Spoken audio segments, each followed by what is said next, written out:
From Yarm to Yibby, Harrington to Horsley Hill, Swarwell to Silverlink. Steve and Rye, the North East Footy Breakfast. Right across the North East, the Red, the Toon and the Cat. Good morning.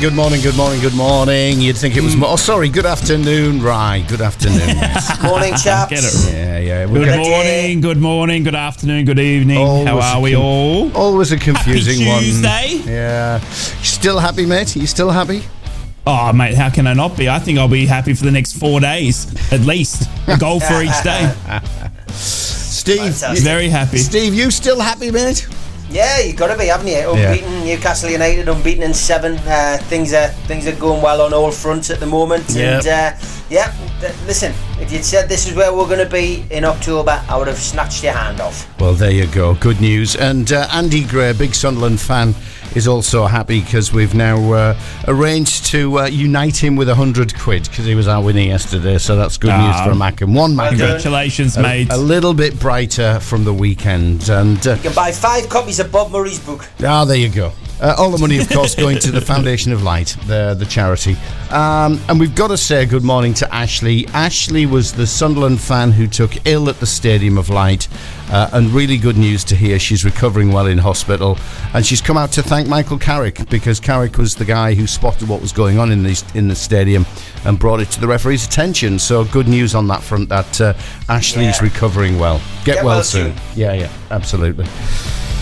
So we start. I mean, we can't count Monday because Monday is so soon after the weekend. So we start now. International period, boys. What the hell are we going to talk about? Well, there's a lot to talk about. Yeah, it's a long break, this one. It feels like it's obviously come at a wrong time for the Borough. Obviously, our run of form is now having to halt. We got a bit of an injury concern down at the Borough as well. Riley McGree being announced and Rav Vandenberg also from the club yesterday that they won't be participating for their countries during the international break.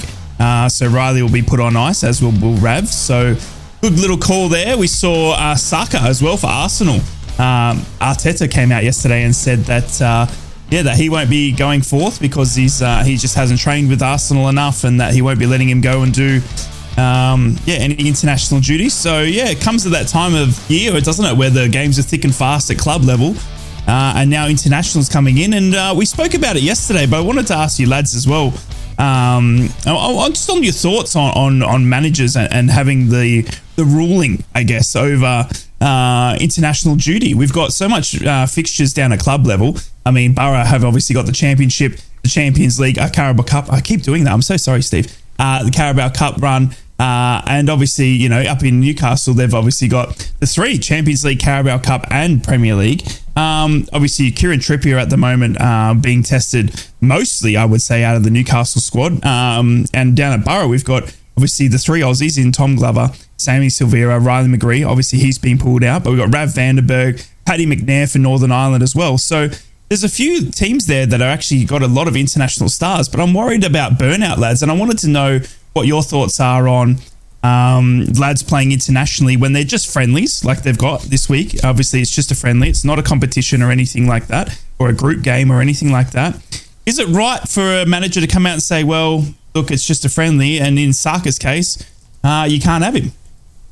I think it is because it's got to be club before country at the end of the day. I guess the communication is key between the manager and the player. They have to be singing off the same hymn sheet, and the player will obviously want to represent the country. But I guess it depends how far down the road they are with their international career as well. If they've played 50 games for England and they've been having a little bit of a niggle, and they want to be able to play for their team, going forward and potentially winning something. Then they're going to put club before country. But if they haven't been picked for England before and it's their international cap, and it's 50-50 whether they're going to be fit or not, they're going to want the chance to go. So it's it's really down to communication between the manager and the player, and it depends what the focus is of the player as well. But the focus should always be on the club, because it's playing for your club that gets you the opportunity for your country, and that's the bottom line. It's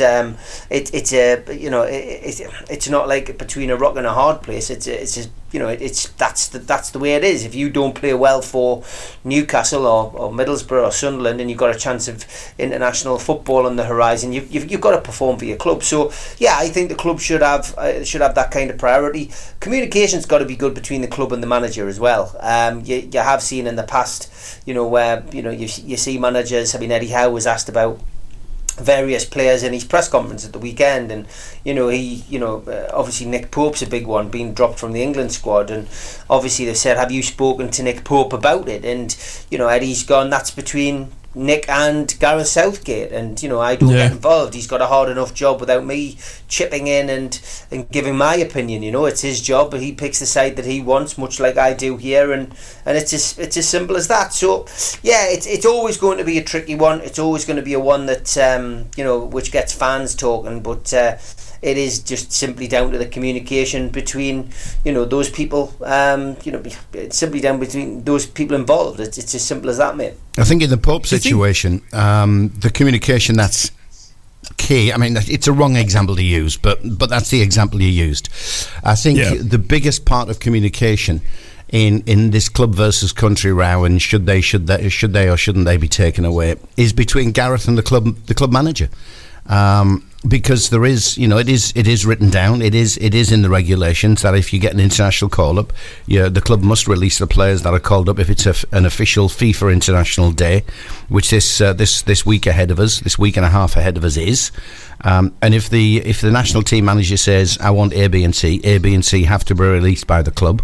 Even if A, B or C is injured, you still have to release them, and the national team can insist they attend, a medical examination at their training camp. So, the clubs, there is a responsibility, there is a requirement.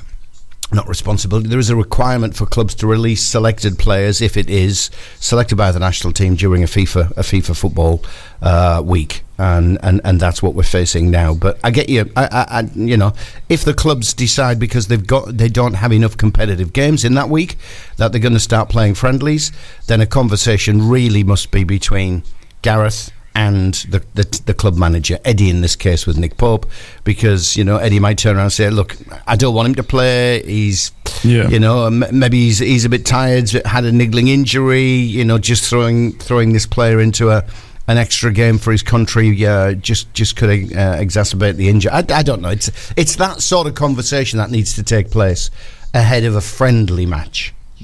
That's where it was interesting as well. I just thought, because obviously in the obviously the example of Saka through Arteta. So just after the Premier League's win over champions Man City, Arsenal obviously came through that 1-0, and Gunners boss Arteta came out and said no, he will not be making it. He's not trained for a single session, and I will not be letting him. He's not available to play football at any level at the moment. So that was a clear sign for me that Arteta's pretty much said Saka's not going, and that Southgate can sort of sink in his boots. And then obviously Gareth Southgate came out and said that he would not be taking any risks as well. And he actually took, I thought was an appropriate approach for Southgate, where he said, we've got that responsibility of qualifying for the country, but I've been a player. I've never ever taken a risk on the players' physical well-beings, and nor would I. If the Premier League Cubs, have trust in us that we make the decisions that are right for the long term whenever we can, then they must trust us and must trust that we would never pick a player that's not fit or not right to represent at any level. So Southgate seemingly there understandable of Arteta's stance, not letting or releasing Saka, and obviously Arteta coming out straight away and saying, no, he's not available, he can't play football at any level. Just thought it was interesting, a little bit of a firm stance there from Arteta. Would you like to see more of that, Steve, from managers where they come out and say, no, you can't take my player? Well, no, because I've made my point. It's more about communication.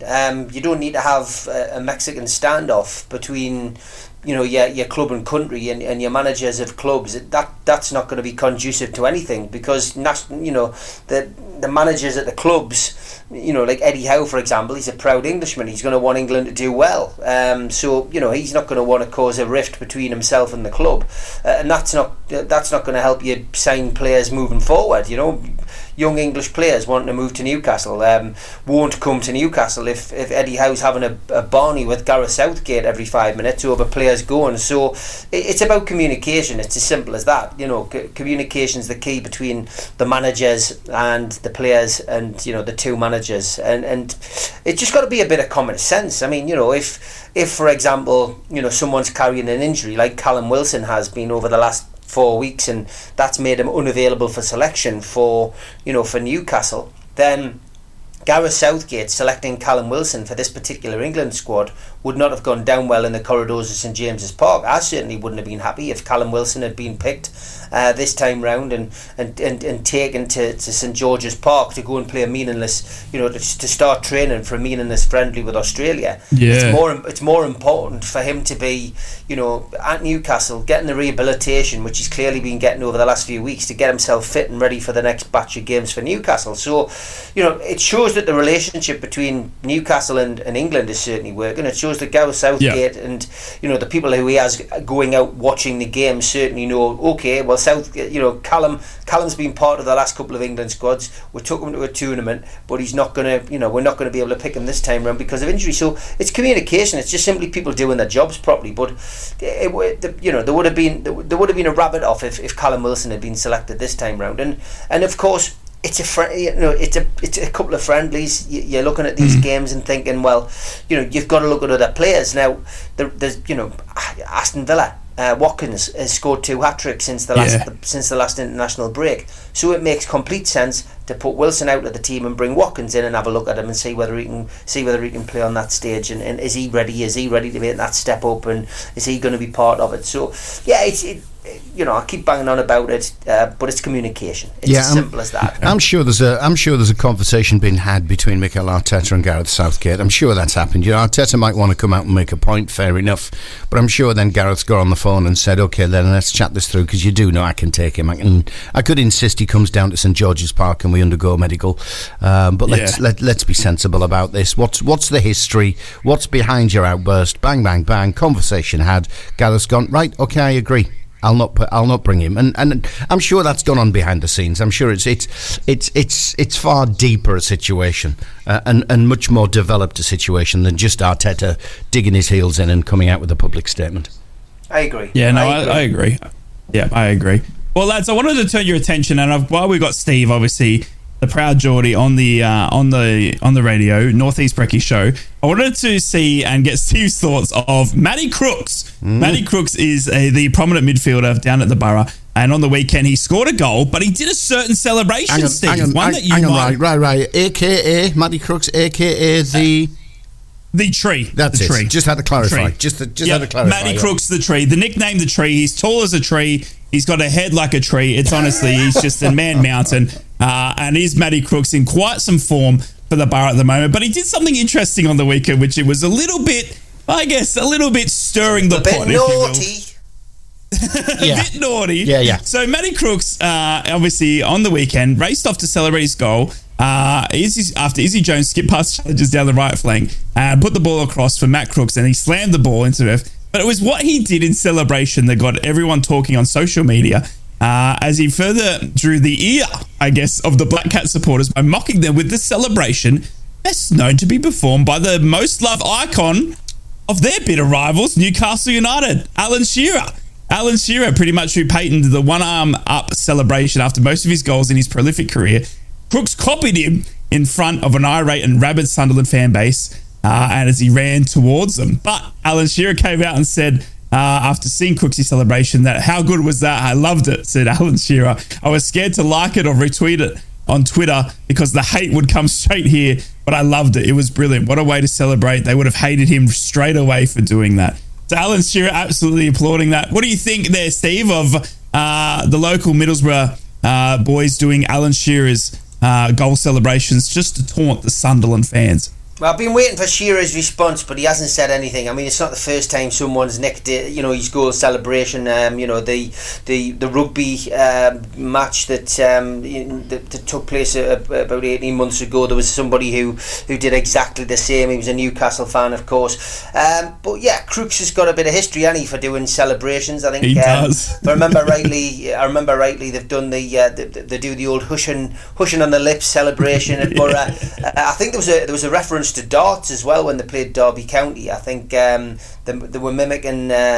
Peter Snakebite Wright. I think they did a famous celebration, to celebrate the darts. So yeah, Crooks has got a bit of history for this, but he certainly did that deliberately. There's no doubt about it. I did see the social media comments from Sunderland and Middlesbrough fans alike. Middlesbrough fans, of course, revelling in it and having a laugh, whereas the Sunderland fans were calling it embarrassing. And then not amused at all. But let's face it, you're not going to be amused when your team gets thrashed 4-0 at home against one of your local rivals, or not local rivals, as most Sunderland fans would say. But yeah, look, it was funny. That's part and parcel of the game, unfortunately. And if the boot had been the other foot and Sunderland player had done something similar to the Borough fans in a 4-0 win, then you wouldn't have been very happy about it either. But that's what it's all about, the rivalry. It's about winding people up, and nice to see Shearer's celebration has still stood the test of time. A good old fashioned hand in the air, and nothing flash about it. No cartwheels, no somersaults, no press ups, no daftness. Just a simple hand in the air. It's great, and there's some wonderful photographs on the internet of Sunderland fans not very happy about that as he runs across to them with his hand in the air. So yeah, good old celebration, that one. And not surprised, Shearer's finally come out and made a comment and found it amusing. Oh well, there we go. He has. He was on the Rest is Football podcast. Yeah, he was on. I don't have time to do that. I'm too busy listening back to this show. Hey, have you seen the column inches we got from yesterday's show? It's all over the world. Yeah, we went viral, lads. Yeah. We've gone mad. Obviously, having Jeff Winter on the show. Jeff Winter on the show yesterday. And obviously his comments about refereeing at the moment, and how he was saying the Dan Neil red card, that Gillett, the Aussie referee, should be embarrassed with the decision, and it went viral. We went viral from having Jeffy on the show. Have you had anything in Oz? Have you picked anything up in Oz about it? No, not really, because we've had a couple of comments about him and his refereeing. But it's obviously it's just still back page stuff for us at the moment. It's all the focus at the moment for any football is Socceroos taking on England this Friday. So we come there. There's nothing to do with him, and I think Australia's quite protective of the people over there as well. So I doubt that we'd want to publicise or anything that he's getting some stick. But yeah, it did go wild, didn't it? I was going to tag you lads in the WhatsApp group that we're everywhere at the moment. The North on the, what did he call it? The Cat's Breakfast Show. The Cat's Breakfast Show. Come on. The what? Yeah. That's what they call. That's what it was referred to. Oh my God! Don't worry, mate. Yeah. We've burnt the midnight oil correcting it. So we've been calling 127 newspaper outlets. Just can you get it right, please? Can you get it right? If you're going to nick our stuff, guys, can you get it right? At least the Sunderland Echo got it right. That's what we'll say. Yeah, just good. Showing as well though that we are, aren't we? We're prominent force in the morning breakfast show. Yeah, on the airways, getting all the latest interests and gossip. It's great. So got plenty of guests to come as well. We obviously got Ted the Mackham joining us in a couple of weeks as well. So to have a full squad. But I promised you your hero. He will be here, but we're waiting until we switch the Teesside transmitters on for that one, right? Oh, which will be getting switched on the 27th of this month. So DAB radio across Teesside as of the 27th, 28th of this month. So that's great news. Wow. Lot to come. To come. Yeah. Especially when we get that private jet to get me over for a curry with the lads in the morning as well. So but that's not the only nah. Protector of the Northeast Footy Breakfast Show budget sits here saying nah. That was only going to happen, that is only going to happen when it's a Borough Newcastle final in the Carrier Bag Champions League Cup. I love it. Imagine. Oh my goodness. But we did go a bit viral yesterday. Yeah. But lads, in other news, I wanted to talk to you about the Beckham documentary. David Beckham has got a latest documentary on Netflix. I'm watching it too. Steve, are you watching it? No, it's penciled for later in the week. I've got other things I've been watching and I've got to catch up Been on. busy, man. People will spoil them. So the Beckham one's not on my priority list. I hate Man United. I'm not a fan, and it's going to take all. I'm going to have to consume alcohol to watch that, I'm afraid. Do you watch Sunderland Till I Die? Yeah, I consumed alcohol for that as well, but that was like a comedy. I'm a big fan of comedies. Whereas Beckham's going to be full of sanctimonious tributes to somebody who got sent off in a game and became famous from it. I'm not a fan of Beckham at all. Like I was there. I was at St Etienne. I'm just not a fan. Were you really? Wow. Yeah, I was at that. I didn't know that, Steve. I thought Bex was like a national icon for most, but interesting to see a different point of view because not at all for me. The documentary's been quite insightful for me. I mean, I was a massive David Beckham fan growing up as a kid. Obviously, on the other side of the world, but David Beckham was just one of the big names. Used to watch his the free kicks he'd take, and obviously he was more of a what would you call it? A celebrity than a footballer, I guess, and obviously getting into the into that sort of limelight was he was kind of the first footballer to do it as well, I think, where he was getting the the Gucci deals and the Adidas deals and starting to make a name for him outside of football, and obviously then wearing dresses, Posh Spice as well. Yeah, the way he dresses, it shows you a sarong in the documentary. Yeah, the sarong. Yeah. So, but the documentary's been quite insightful, I thought, and I just wanted to. I'm really enjoying it. I'm only a couple in. I think there's 4 episodes of it.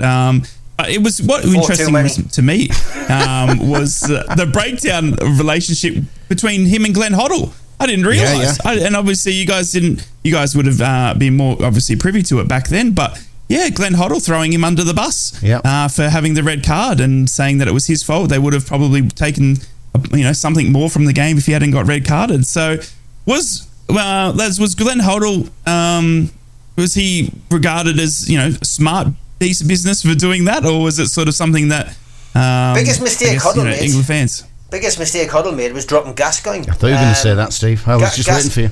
Gaza was the best midfielder we've ever had, and I've said on the show before that Gaza's replacement is probably just on the horizon now with Bellingham. Bellingham's probably the closest we've had to like a unique creative talent. Who's coming through. But Glenn Hoddle again, just another one who has been made some kind of god by the southern media. I think there was better players than Hoddle. He was smooth. It's because he played for Spurs. Spurs was like a fashionable club back in the day, and I never really got away with it. They weren't my type of players. Hoddle and Beckham, not my type of players. I always preferred others to them. But Hoddle made a big mistake dropping Gaza.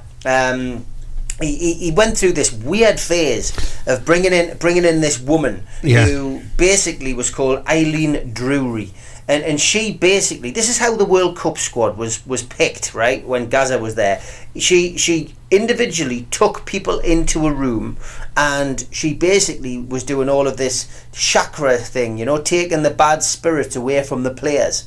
And Gaza went in on this particular day, like everybody else did, and she was standing behind him, going whoosh, whoosh, taking the chakras out the back of him. Gaza was giggling, and she's going, look, calm down. Look, you've got to concentrate, Paul. You've got to concentrate. So he calmed down again, and she's going whoosh, whoosh, trying to take the chakras out of him. And he starts giggling again, and he starts waving. She goes, Paul, what are you doing? Who are you laughing at? What are you waving? He went, it's all the evil spirits at the window. They're making us laugh. So she went, go on, get out. And that was why he was dropped from the England squad. He was dropped from the England squad because of that. Because he wouldn't take Eileen Drury seriously. He didn't go to the World Cup because of that. And there was, and you can ask Steve Howie, who was part of that squad. You can ask all of these other players who were part of it. They'll tell you exactly the same story, and they all had to go through that. Ray Parlour was another one. Didn't make the squad because he didn't take it seriously. Anyone who laughed and didn't take it seriously was binned, and that was how Hoddle decided his England squad. And I just think I just think that, you know, the whole Beckham thing, with Hoddle just doesn't surprise me at all. To hear that he was binned in a, you know, whether he was binned in the same way, I don't know. He just threw him under the bus afterwards. That's what he did. Threw him under the bus, apparently. Yeah, said they lost because of his red card. Yeah, I mean, look, for a lot of people, he's a hero, he's an icon, bend it like Beckham, you know, the way that he took free kicks. I mean, you'll give the lad credit, that last-minute free kick that got us through. You know, that Greece? Yeah, Greece. That was a wonderful moment.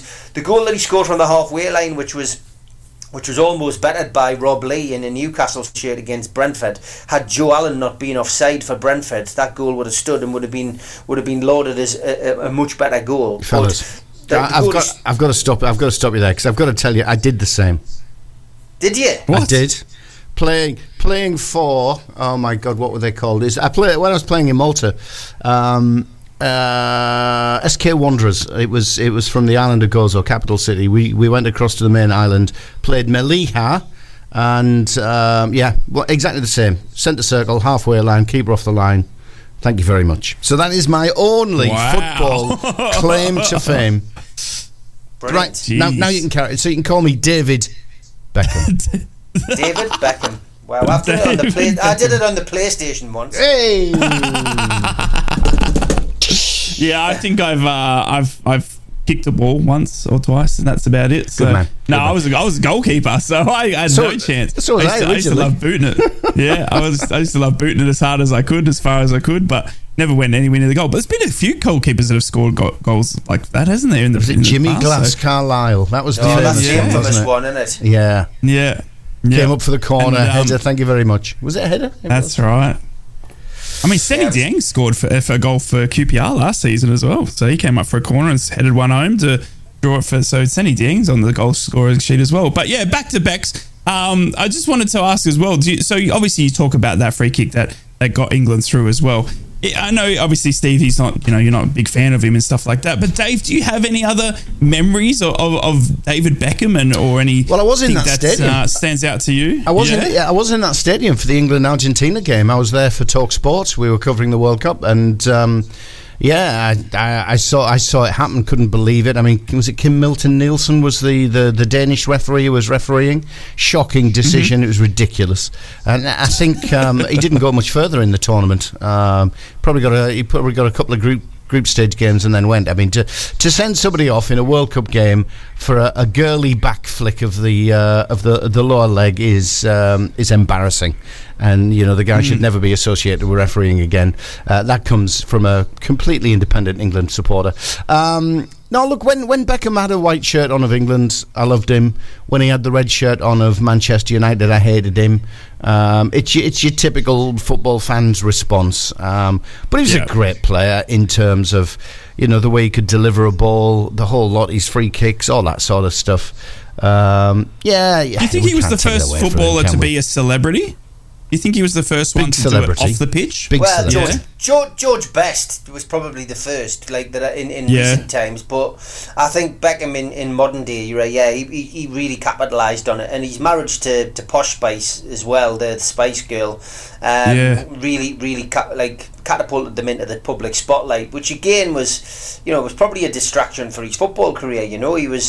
She was moulding him into something, off the football pitch, and I mean, look, they've made a lot of money out of it. They've had a family. The family's doing particularly well, and they got through the ups and downs of a relationship which has had its issues. So you've got to take your hat off to the house of Beckham, if you like, because they've done very well for themselves, and I just think for me, just the Manchester United connection has always been a reason, especially at that period when Newcastle and Manchester United were rivals, so it's probably why I don't have a special place in my heart for him. And even playing for England, he was, it was all about him. You know, he wasn't a team. He wasn't a team player for me. I always felt it was more about what Beckham could do, and I don't know. That's my impression of him. I will watch the documentary though. I certainly will watch it, and see whether my opinion will change on him, because documentaries tend to do that when you watch them. You can, it depends on how it's been edited, and you'll find out things that you didn't know about the person. So yeah, I will certainly watch it, and I will report back with my views and opinions. Steve, don't be bitter. Don't be bitter just because of this Manchester United Newcastle United rivalry from I love it if we beat them era. Don't be bitter, mate. I mean, even I support Nick Pope when he pulls on the England fluorescent green jersey. Yeah, well, got to get past Sam Johnson first. We'll see what happens when I watch it. But it's one to watch by the looks of it. It's certainly getting good viewing figures, so the producers will be happy. I love it, by the way. We've got the three legends right next to Wynyard where Keegan used to live. Today we're doing a bit of a film shoot with the three legends. Wolverhampton Football Club, which is on the doorstep of Wynyard, where the likes of Kevin Keegan used to live. Don't know whether he's still got a house there or not, but I know he moved away a long time ago, didn't he? But just a little thought there. So the boys are out and about. Yeah. That's good to see. I mean, good to see. Another sideline in the whole Beckham story as well is that he's been offered a role at Man United by Sheikh Jassim in this takeover saga.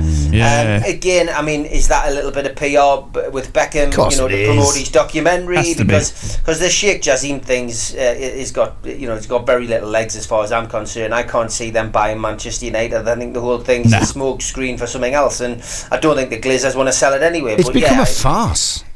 Well, it has, hasn't it?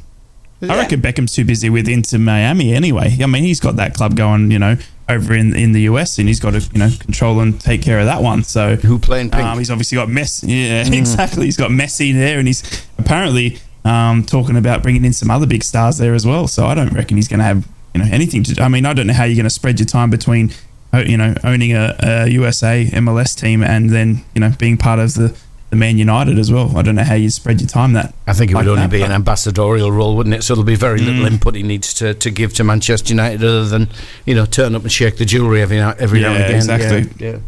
Be there for the PR sort of thing. But yeah, it'd be quite interesting to see if he does. But I think I'm with Steve. I don't think there's any merit behind that. I don't think the Glazers are going anywhere anytime soon. I just think they've just sort of dug their heels in a bit. So it has been one to watch there, Man United. How their results seem to be getting a little bit better, but obviously still a lot to sort out at Man United. January's they got a bit of Fergie time. They got a bit of Fergie time at the weekend, didn't they? They got a bit of Fergie time. Did. And McTominay and Harry Maguire both playing as well, which two players that Ten Hag wouldn't put in the team, savoured his bacon really. And it's interesting to see how they progress. Like I say, Newcastle have never finished above Manchester United in Premier League history, so we'll have had a good season if we finish above them this year, I think. Yeah, it'll be interesting to watch that one. But I wanted to touch on it as well, lads, because we talk about the results from the weekend. We saw a very late goal against Liverpool. Brighton scoring obviously in the last minute or so against Liverpool and making a 2-2 draw there. But then, lads, we said it in the WhatsApp group, didn't we? That it wasn't going to make Liverpool fans or ex-players very happy because obviously now Graham Souness, Liverpool legend, has come out and said referees are embarrassed and that they need help. Because obviously he was saying there needs to be radical changes, especially after he's seen a series of blunders that have blighted the Premier League, but also the weekend as well, where they're seeing Brighton equal in the last minute or so. So it was interesting to see Graham Souness take timely to come out, and he Liverpool legend said that the catalogue of VAR blunders this season has embarrassed the referees. They need help. Oh boy, do they need help! But it's there if they want it. So Graham Souness has now put together a group of ex-players, he said, that he wants to get together to try and help stop the hemorrhage of VAR howlers.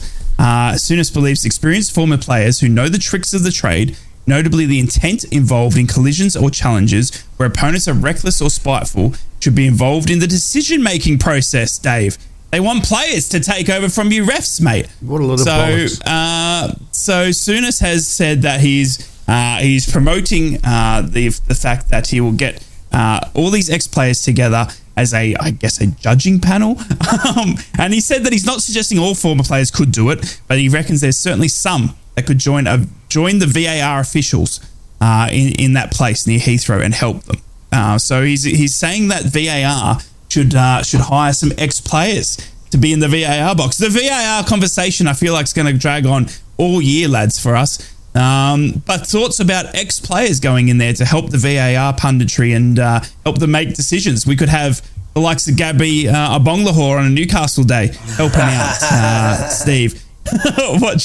watching Newcastle games and helping in the VAR. Surely that can't happen, right? I'll let Steve go first, because it's the most ridiculous thing I've ever heard.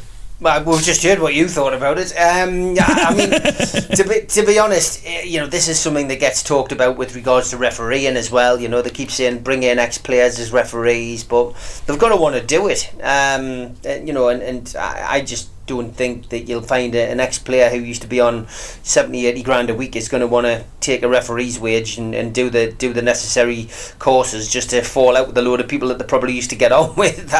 I can't see it happening at all. Graham Souness is getting himself into various topics of conversation at the moment. Yeah, is he bringing a book out anytime soon? Well, he must be. I think he's got to be close to something. Yeah. But he's weighing in on the Rangers situation now as well. I mean, a lot of this has probably come from one interview, and I haven't seen the source of this particular story, but I would imagine he's either been on a podcast or he's been on a high profile TV program talking about various things, because there seems to be a lot of material out there at the minute which is assigned to him. But yeah, I mean, it's in reality, yeah, it's a great idea having ex-players doing it, but how many ex-players are going to want to do that? We've spoken to Jeff Winter on the programme. Keith Hackett is quite prominent on TV and radio talking about these things. Yep. We all know what VAR needs to, it needs to happen. It needs to be paused, and it needs retraining of the people who are using it. It's as simple as that, and we're going to get sick of repeating ourselves on this, because it's going to happen time and time again until something happens. But I guess they'll be reluctant to stop it a quarter of a way through a football season, but if there are more errors, as there have been this season, such as the Liverpool Spurs game, then I think at the end of the season there needs to be some kind of major situation, some major change, some major changes made. So I'll watch with interest, but it'll balance itself out over the course of the season. I'm afraid that's where we're at now, and we're just going on this merry-go-round of disaster with this technical side of things. I can't see an end to it. Well, let me give you my response, a more considered response than what I did 5 seconds ago, slightly, and then we'll take a break, because I need some time to recover and shake my head and get that nonsense that Graham Souness has just suggested out of it. First and foremost, the line. I hope the line's accurate, right? That you mentioned as you brought the subject matter up, because he's immediately shot himself in the foot. He used the word intent. Nowhere in the laws of the game does intent come into the consideration of a referee's decision making. It's not trying to guess what was going on inside the head of a player, because the referee judges on the actions, the foul, whatever the situation is that is carried out on the pitch. Intent was removed a decade and a half ago from the laws of the game. So Graham, I love you. You're a fantastic midfielder. You were a brilliant Middlesbrough icon. I love the time we spent having that chat at the reunion 2 years ago at the Riverside, but on this case you're woefully wrong. And the second point is, let's bring players in to judge VAR and decision making of the laws of the game that they've spent a career-long lifespan arguing with referees until they're blue in the face, and they're 100% wrong with the decision making because they don't understand the laws of the game. The amount of arguments I would have with players about simple things like, you can't score directly from a throw-in. Why can't you? Because the laws of the game say so. But they shouldn't.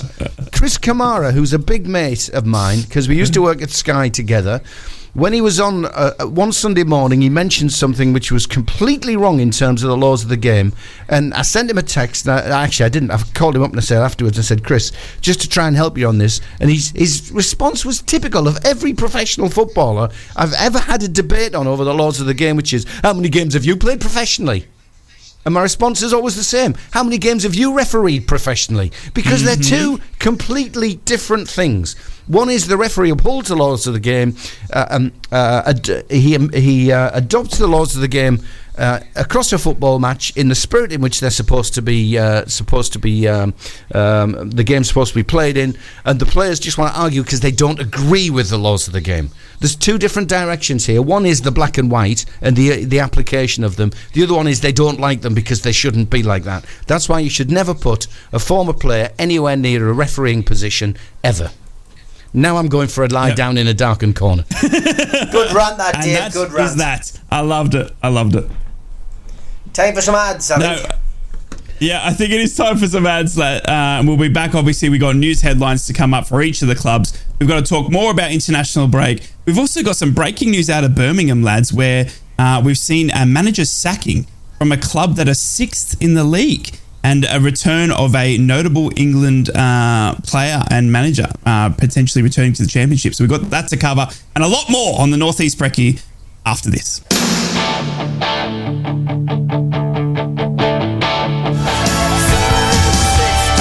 Saw him live in concert, boys. Saw him live in concert. It was tremendous. Little fella on stage with his guitar.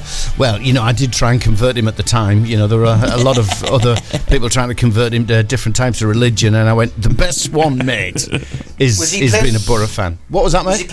Was he playing at the Scotch Arms? Oh, concert, not concert. Oh dear.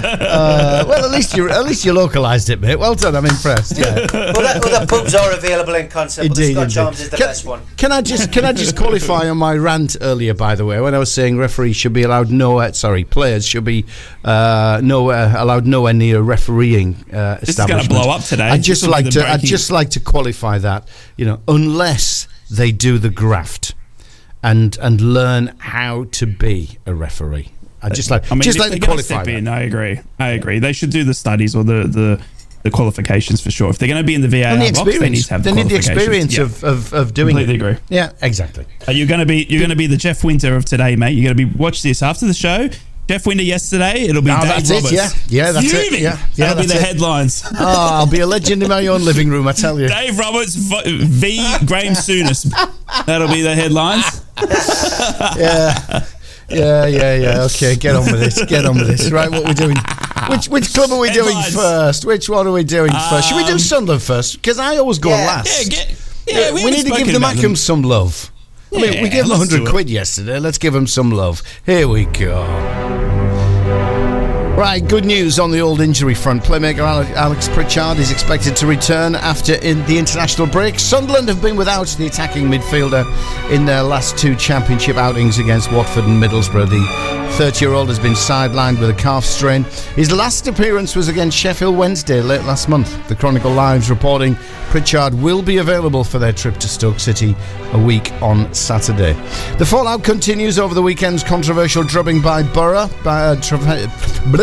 See, I can't even say it because it's Sunderland. Defender Try Hume. I was trying to be neutral there. Defender Try Hume has come out to admit the Black Cats got it all wrong after the sending off. Hume says Moggers men went to 5 at the back to try and defend what they had and possibly hit Borough on the break, but admits it didn't work, as we all know.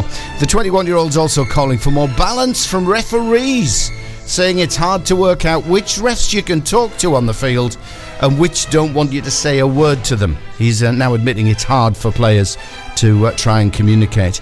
And Max Thompson has left the Black Cats by mutual consent. The 21-year-old striker moved to Wearside in July last year from Burnley. He was nominated for the Premier League 2 Player of the Month award just a month after joining. Thompson made 13 appearances for the under-21s during his time at the Academy of Light, scoring 5 goals and contributing 1 assist. Okay, where to next, boys? Come on down to Middlesbrough, everybody, where we are happy as Larry after the 4-0 drubbing. It is still... He was a Kiwi, by the way. Not too soon. He was a Kiwi. Oh, really? Larry was a Kiwi boxer. I did the research There you once. go. Yeah, there you go. Well, at Middlesbrough, everybody, good morning. I hope you're all fantastic. Still living the dream after that big 4-0 win in the derby. That's right, I called it the derby. But it's been revealed that Middlesbrough will have the option to buy Sam Greenwood, obviously goal scorer on the weekend, outright at the end of his loan spell. Greenwood has marked his second start with his first goal and at boyhood club Sunderland nonetheless as well.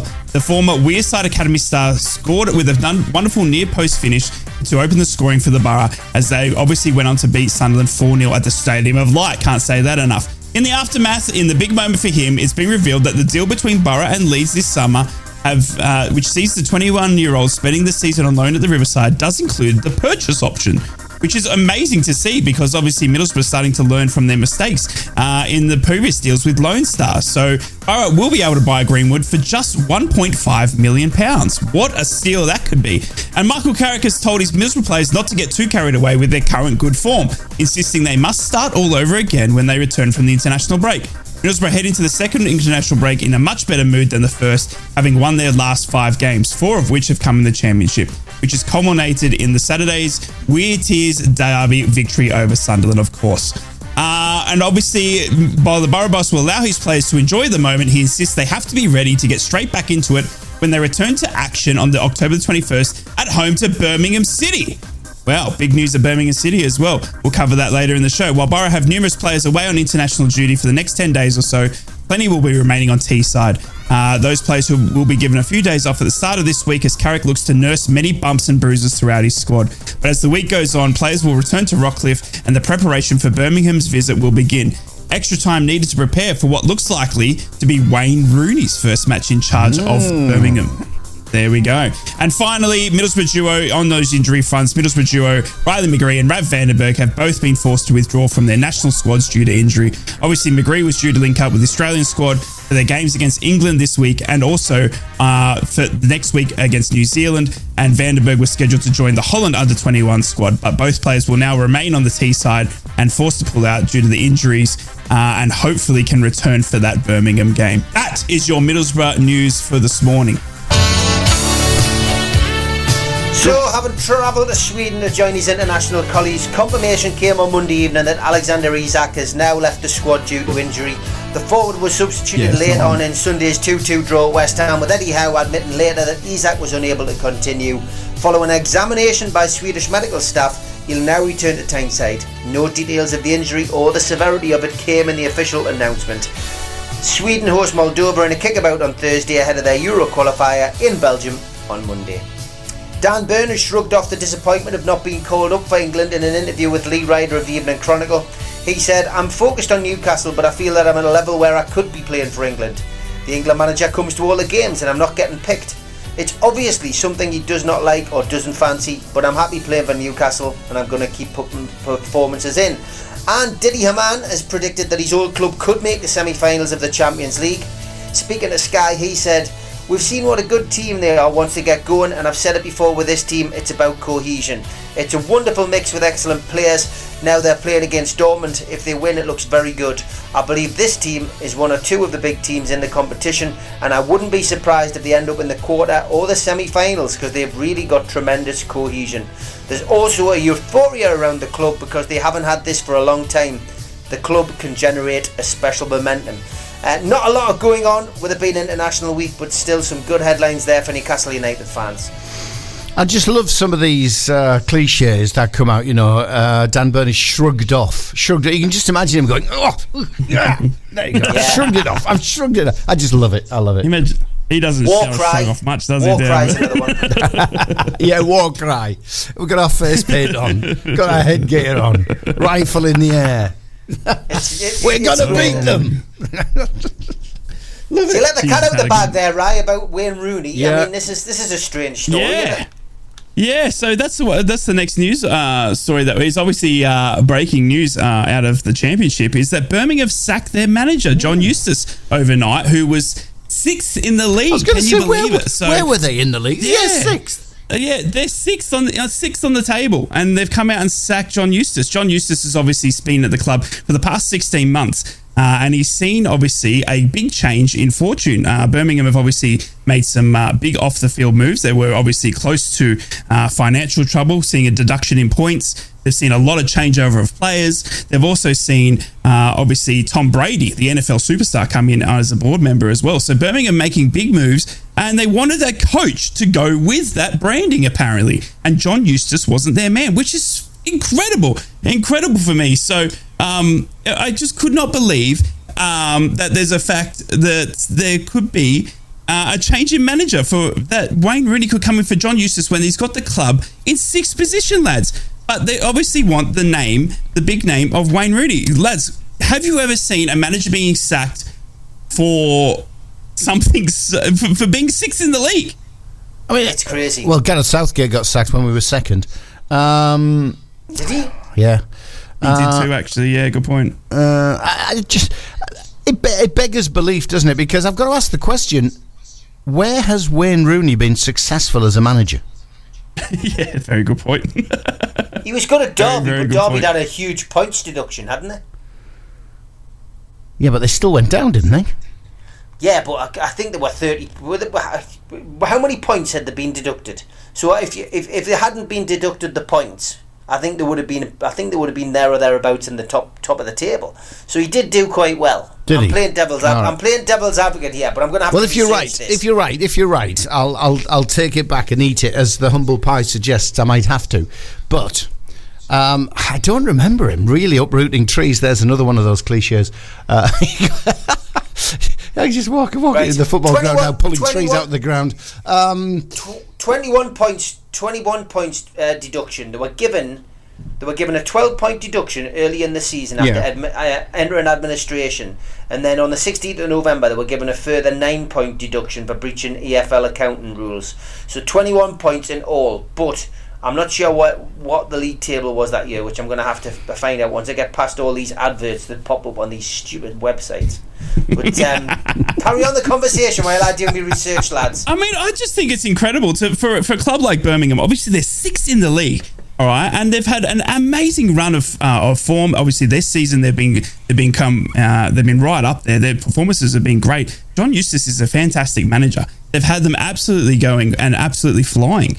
But unfortunately has lost his job, and I can't believe it. So for a club that's sixth in the league, for a club that's come back through the financial troubles they've had, all under John Eustace, mind you, he's probably had a couple of windows now to build a squad that he wants, and they've just upped and sacked him purely on the fact it doesn't fit the that image. he's just not a big enough name. He's just it's an image thing. It's the image they want. Birmingham want an image, and that image is Wayne Rooney. That's Now, ridiculous. apparently Wayne Rooney's going to come in with a couple of ex-players as well. John O'Shea's been rumoured. A couple of obviously ex-Man United players might join Wayne Rooney there, and obviously the image of that is Wayne Rooney at Birmingham is bigger for Birmingham than the results that John Eustace is bringing.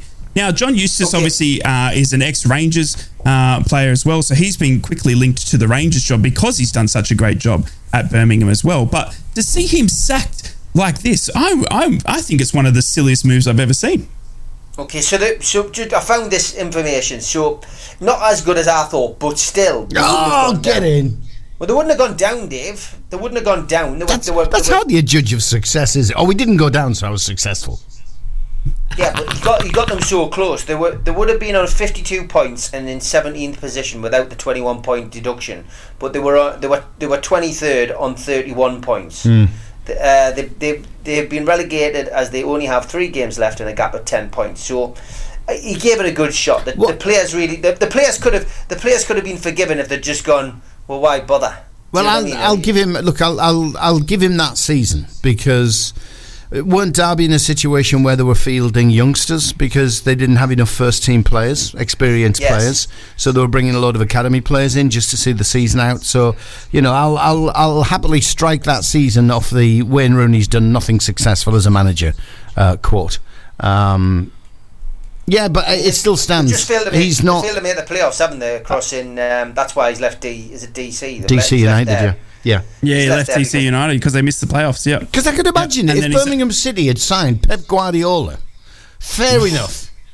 If they decide even Jose Mourinho, fair enough. Even though we've discussed yesterday, he seems on a slippery slope out of a successful career. But Wayne Rooney, come on. He's only managed at those two clubs as well. It's incredible as well because their statement read like this, right? So Birmingham City obviously published a statement. We haven't heard from John Eustace yet. Obviously, he's probably not allowed to say too much, but the statement reads like this. It is essential that the board of directors and the football management are fully aligned on the importance of implementing a winning mentality, 6th in the league, and a culture of ambition across the entire football club. With this in mind, Birmingham City has today parted company with head coach John Eustace. Eustace has departs us after 15 months in charge, having helped us to stabilise and strengthen the club on the pitch following his appointment in July of 2022. In his first season at the helm, he guided the team to a 17th place finish during the championship status with 3 games remaining. During his time at St Andrews, he's galvanised the squad to deliver a number of memorable moments in testing circumstances. The club would now like to thank John for his contribution. His dedication and work ethic was evident through his time, and he'll always be welcome back to St Andrews. I mean, amazing. Does that, you know what I mean? The reasoning there is the importance of implementing a winning mentality. They're 6th in the league. It baffles me. With only a quarter of the season gone. I can't believe that you would turn to someone in Wayne Rooney who had the run at Derby.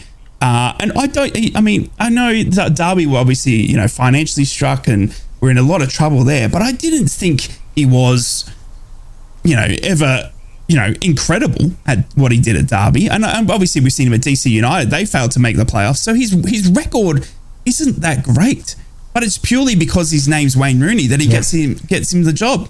I mean, I'd be devastated if I was John right now. Wow. Well, yeah, Stunned. I agree. I mean, he's gone on this wonderful unbeaten run. He's beaten his local rivals, West Brom, in the Derby.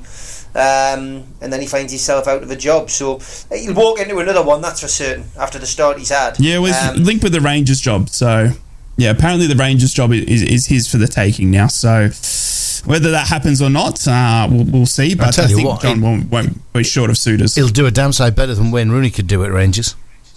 I completely agree. But yeah, just interesting for me. And obviously, Rooney, obviously, to return to coaching in England as well. It does look like he'll be in charge of Birmingham when Middlesbrough face Birmingham after the international break. Fellas, can I share a little secret? Go on. Oh. We're late for the news. No Of change course there. we are. Plenty more on the North East Footy Breakfast to come right across the North East on the Cat, the Red and the Toon after this. From Yarm to Yibby, Harrington to Horsley Hill, Swarwell to Silverlink. Steve and Rye, the North East Footy Breakfast. Right across the northeast, the red, the toon and the cat.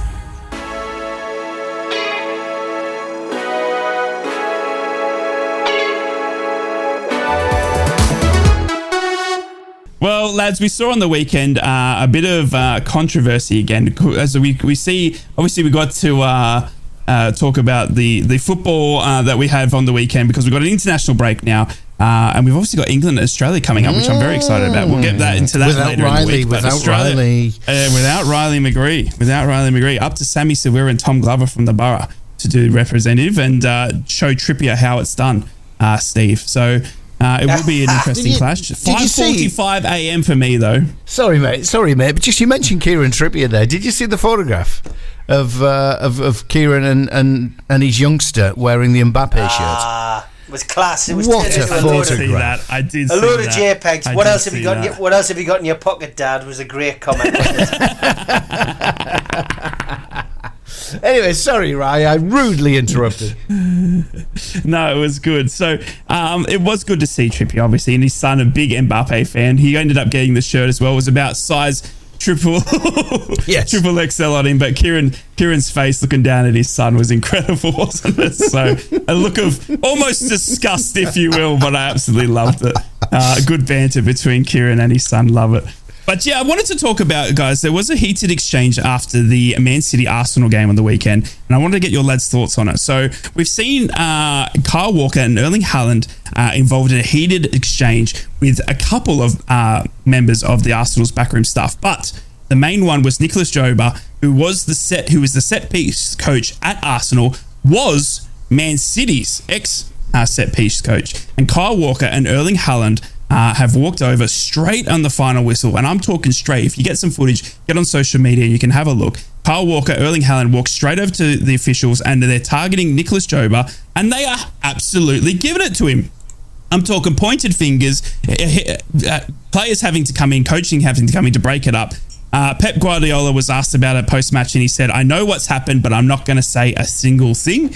So Pep's obviously played the fence role, and he's going to sit there, but is it incredible to see two players approaching an ex-coach now at a new club and having a crack? Obviously, they've seen something, or something's been said. We don't know the full breakdown of it, obviously, so we don't know both sides. We don't know if the coach has said something, if he's upset Erling or Kyle. But is it appropriate to see Kyle and Erling walking straight over to one of their ex-coaches, and if you have a look, and I'll send you some footage, they're literally pointing and grabbing him by the scruff of the shirt? I watched the game. I saw it happen. I saw the whole thing develop. I mean, it was handbags. To be fair, it was it's much ado about nothing, I think. And look, that kind of behaviour on the sidelines of a football pitch isn't acceptable when you're multi-million-pound players and you're trying to set an example to young fans in the crowd. So it's never nice to see, but these things happen in the heat of the moment. Obviously Man City should have a huge points deduction for this, and well 10 would do. They'll still make it up, mate. Well, maybe it's 20. But yeah, I mean, look, it's never pleasant, but these things happen. And look, Manchester City aren't used to getting beaten week after week. Nope. But this is what's happening at the moment. The Newcastle beat them 1-0, of course, in the Carabao Cup. They've been beaten off Wolves, and now they've been beaten off Arsenal, who apparently are their own rivals in the title race. But yeah, it's water off a duck back to footballers that do these kind of things. Clearly, something was said. Of course, Jova used to be at Manchester City. He did. Used to work for Man City. So clearly, there's a running issue between maybe those players and whatever. Maybe he said something about the game. Maybe he said something about the players individually. But it's only speculation. We don't know. But it certainly pushed the right buttons, lads. Yeah, absolutely. And we don't. I mean, the key thing is we don't know what happened. We don't know what was said. I have seen one report where Jova apparently held his hand out to shake the hand of Kyle Walker as he walked off the field, and Walker didn't shake it. So then Jova made some comments, and that's what kicked it off. But that's just one report out of thousands that have now been written about the incident. So we don't know what happened, but yeah, it's obviously something has been said, and it's fired them up. But it just goes to show you that there are weaknesses, there are cracks in Manchester City. Well, if you can get under the skin that easily. We saw it as well, didn't we? Gary O'Neill and what you call him, Julio Jodio, Unai Emery. He basically refused to shake his hand, didn't he, at the weekend? They basically wouldn't shake hands with each other, and I think, but it looked as if Gary O'Neill had a point to make about something that had happened in the game, and Unai Emery went to shake his hand, and Gary O'Neill opted not to, and Unai Emery walked off. So tempers were getting frayed and heated in that game as well. So it's what happens, and you'd like to think after the game these the people go off and they shake hands and they go and have a glass of beer or a glass of wine or a soft drink with them afterwards, and the managers obviously have a chat and shake hands and all is forgotten. But sometimes, as we've seen in the past between Fergie and Wenger, these things drag on and they get dragged on into the next game, and it becomes a little bit of a vendetta, and it becomes a little bit of an edge, and it's part of the theatre, I'm afraid, Rai. It's it gets fans intrigued, it gets fans involved, it gives us all something to talk about. It's actually interesting there that you mentioned about the player mentality. Obviously, from Man City, they are so used to and being driven in of this winning mentality that losing, and obviously they've now lost a couple in a row, starting with the Newcastle and the Carabao Cup. You've broken them, Steve, but Wow. it does look like that mentality there is starting to go wayside. Because Micaiah Richards and agrees with you and said what you said, Dave, is that it looked like he was going to shake his hand, but Kyle didn't really want to. Yeah. And then Pep said that in the post-match as well, that we're in October. If we're in March or April, I could probably understand the frustration. They probably don't want to go to Arsenal and lose, but it's not the end of the world. So that mentality that they don't want to lose at Arsenal, but it's still too early in the season to be reacting like that. So maybe the mentality of the players has been challenged a bit. Maybe it has. And you were talking here about aggression from one set of players to another, or one set of fans to another. Yeah, one story we can't overlook, of course, in the last 24 hours is the hand of friendship from a Teesside barber going across to Sunderland fans, offering them a discounted haircut, £4. I wonder where that number came from. £4 off a haircut yesterday at the barber shop in Eaglescliff, on the outskirts of Teesside, on the outskirts of Middlesbrough. And I'm pleased to say Liam McArdle, who owns and runs the shops, with us this morning. Liam, good morning. Good morning, guys. How are you? How are you, mate? Liam, how are we? Good to see you. So was this just a Monday only offer after the weekend before, or is it lasting all week? Surely a 4-day offer, right? Well, I did actually decide last night I was going to extend it for another 3 days. So any Mackems out there who want to take up, it's got to be forced, hasn't it? So up until 4 p.m. on the 4th day, they can get this offer. So £4 Maximum off. 4 Mackems. Yeah, maximum of 4. Parties of 4 only. So let's get this right. It's £4 off a haircut. It's an offer that's lasting for 4 days. I still don't know where you got that number from, mate. But there are strings attached, aren't there? What do they have to do to claim their discount? So in the shop we have cardboard cut out of Michael Carrick. He goes away with us on away days. People might have seen him on our bus.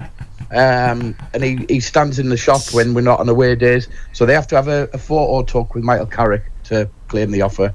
Brilliant, love it. Absolutely love it. Absolutely love it.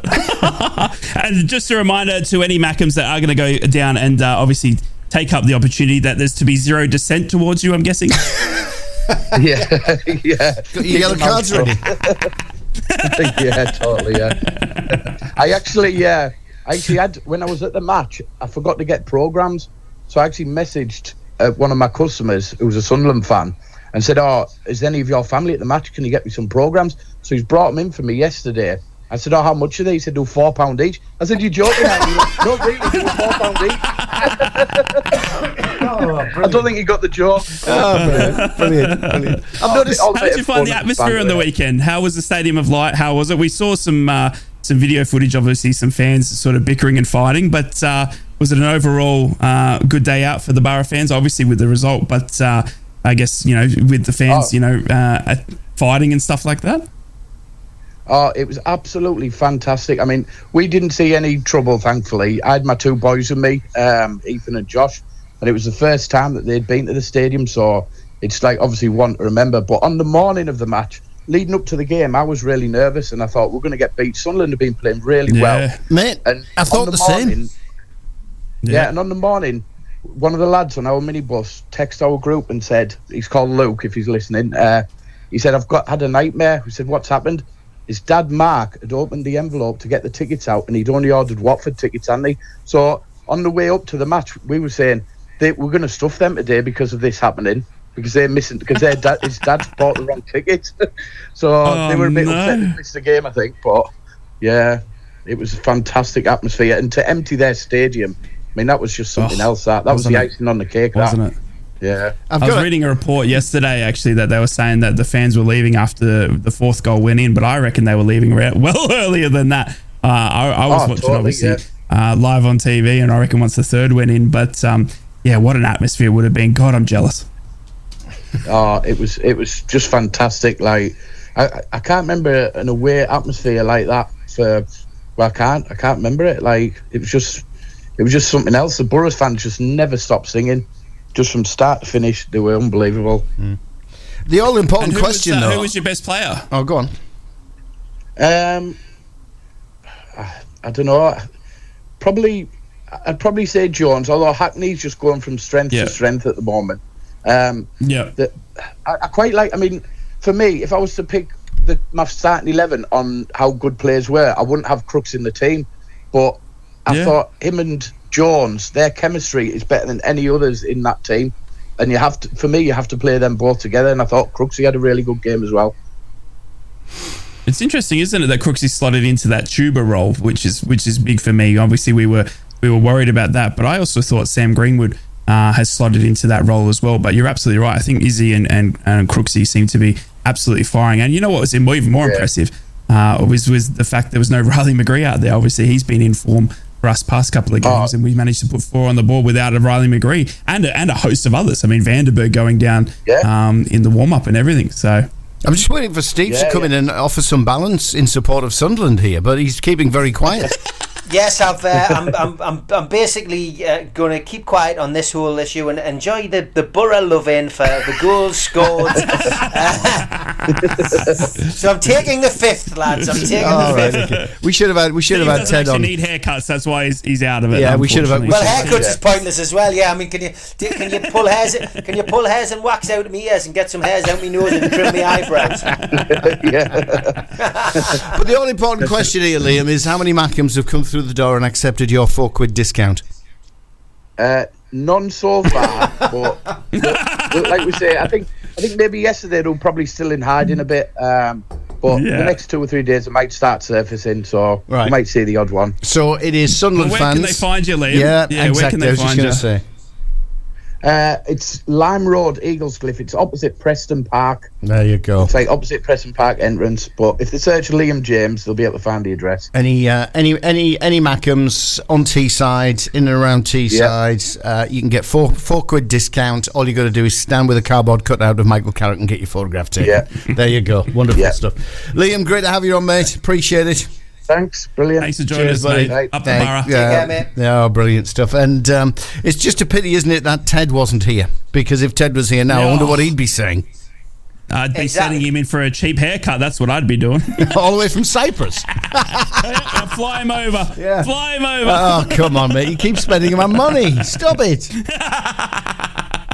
Oh, what a brilliant offer. I love it. Brilliant. I tell you what, though, and we talk about it so much, and obviously we don't want to harp on the game, but obviously it's going to be one that stands out for Borough fans for long to come. But stuff like that doesn't happen with any other game, does it? That just what makes it a derby for me. It's just stuff like that. You don't see, the local barber. You don't see, the local shops putting out. We saw there was a thing on social media for a shop in Sunderland offering discount for their sales because of the shite performance, as they wrote it, of the players. So it was incredible to see, and it just strengthens for me. I know obviously we talk about it a lot, and maybe it's more from the Borough side, but God, it's a derby for me. There's no other feeling like this after any other win or loss. I mean, we had it done to us in January where we came away with a 2-0 loss and obviously Dale Fry red card, and that hurt Middlesbrough fans. I remember that really put a stomp on our great form. But then to turn around this season and go up there for a 4-0 win, my goodness me, you can't tell me it's not a derby. I would like to offer the hand of balance to Sunderland fans to give us a shout on WhatsApp. Give us your views. Try and obviously curb the language when it comes to referees talk. 0330 043 2002. That's 0330 043 2002 on the North East Footy Breakfast. Just for the sake of balance, we've got to get some Sunderland reaction on. We do. Do you want to take a discounted haircut, or can Liam stick it where the sun doesn't shine? Come on, give us a shout. Would you take a photo with Michael Carrick? Oh, that's a big question, Steve? Would you take a photo with Michael Carrick, or if you could? I've had one with Mugger. Have you? Oh yeah, you have. Yeah, yes. Too. Yeah, he did too. Yeah, but he's a Borough legend. Steve's willing to do it. Come on, Marcus. I've just got a little update for Newcastle fans who went to the PSG game last week in the Champions League, and there was no programmes. There was 8,000 programmes printed, and they'd all sold out by the time people got up to the ground. In the corporate areas, there was a lack of programmes as well. A lot of disappointed people. First game back in the Champions League at home for 21 years, no programmes at all. Well, the club are reprinting programmes, and those programmes are going to be on sale outside the ground from programme vendors before the Crystal Palace home game, which is Newcastle United's next home game. So well done, Newcastle. There you go. That should have been something that was sorted out. Why only 8,000 printed? I don't know. I never got to the bottom of it, but that is good news as well. And there has been a couple of glitches. The website does come under a lot of criticism for tickets, and tickets for games coming up have been removed from the website. That isn't because they've sold out. There's been a technical glitch. This has been escalated at the club, and they're now trying to sort that out. So anyone who's trying to get tickets for future home games, don't panic. The glitch should be sorted today, and that will be it'll be news to people's ears who are trying to get tickets. So good news. Interesting. There's only to people's 8,000 ears available though. I was going to say news to people's ears without hair in them. Without hair in them. Yeah. Exactly. And if you have got hair in them, we can send you down to the right place. Yeah. Thanks to Lee. And if you're a Sunderland fan, he'll give you a £4 discount. Well, just on Sunderland, lads, I wanted to talk about, obviously, we've spoken a lot about Borough. We are waiting for Ted to join the show, but we do need to give some love over to the Mackems. And I wanted to hear from Sunderland fans on the WhatsApp. And obviously, we've got some reaction here from Ted, obviously, who will be joining us. We asked the question, one of the highlights and one of the segments we wanted to talk about was Sunderland off to face Stoke after the international break. And obviously, it's a big fixture for them because Alex Neil being their ex-gaffer, obviously left Sunderland in, I guess we would say, unhappy reasons. Walked out on the club after getting a massive offer from Stoke to go down to Stoke and become their manager. Walked out, and there was a little bit of hatred from Sunderland fans at the time. But I wanted to know, lads, if there is any hatred for you on a certain manager, and I think Steve, I know I put in the group text of I think I know who Steve's is, but is there any sort of thought that Sunderland would be wanting to get one over, especially on Alex Neil? Now, Ted, obviously our regular Mackem, who will be joining us, had this to say about Alex Neil. Alex Neil is basically the affair your dad had that your mum didn't bring up often. He was good for a while, but it's not good to bring him up in conversation anymore. So I want to get the Mackem's thoughts. If you've got any thoughts on that, let us know on the WhatsApp, and want to hear what you guys are feeling towards Alex Neil as Sunderland go across to Stoke. And can't imagine back-to-back defeats against Middlesbrough and then Alex Neil for Sunderland. That must you wouldn't be wanting that. Love it. Mind you, I mean, we'd be in the same boat if we were talking about Gordon Strachan, wouldn't we? No, I mean, he'd have to be one of mine that I just cannot stand. I mean, I saw him. He was actually on the Beckham documentary. I saw him. He popped up, because he was talking about when Sir Alex obviously came in at Aberdeen. So. And I just saw his face, and I'm like, I remember you blonde. Yeah, do not. Every time I see him, I shake with fear. So it's Gordon Strachan for the Borough. How's the bacon, did you say? How's the bacon? Is he the most hated for you, Steve, of all managers to have gone through? Yeah, I wouldn't say hated. No, I didn't like Steve Bruce at the club, but he was part of a problem, which the wider problem was Mike Ashley, and a very wide problem, Mike Ashley. But yeah, we also had, we've had some absolute stinkers. I mean, Hullett? Speak to any, Hullett in there, Gordon Lee, I think, for fans of a certain vintage, because he sold Supermac. He dismantled a really good team and got rid of one of the best number 9s we'd ever had in our history. A lot of fans would say Dalglish. I always defend Kenny. I had a good relationship with Kenny. But when he came to the club on the very first day, he gave my fanzine the first interview ahead of the club publication. He banned me. He told me that he would never be given a chance at Newcastle, and that certain journalists and newspapers would make his life hell, and he was right. And he was just, I guess, damaged goods. I think Kenny probably, when he came to Newcastle, and was always going to struggle under following Keegan. But yeah, Ruud Hullett, awful. Souness, awful. But for me, probably the one that I disliked the most in recent years, Sam Allardyce, absolute stinker. Absolute stinker of a manager. Awful. Oh, Big Sam. Worse than Steve Bruce's football, Sam Allardyce. Didn't have a clue what he was doing. How on earth you can't get anything right when you bring about 22 staff with you? He loved himself. If he was chocolate, he would eat himself.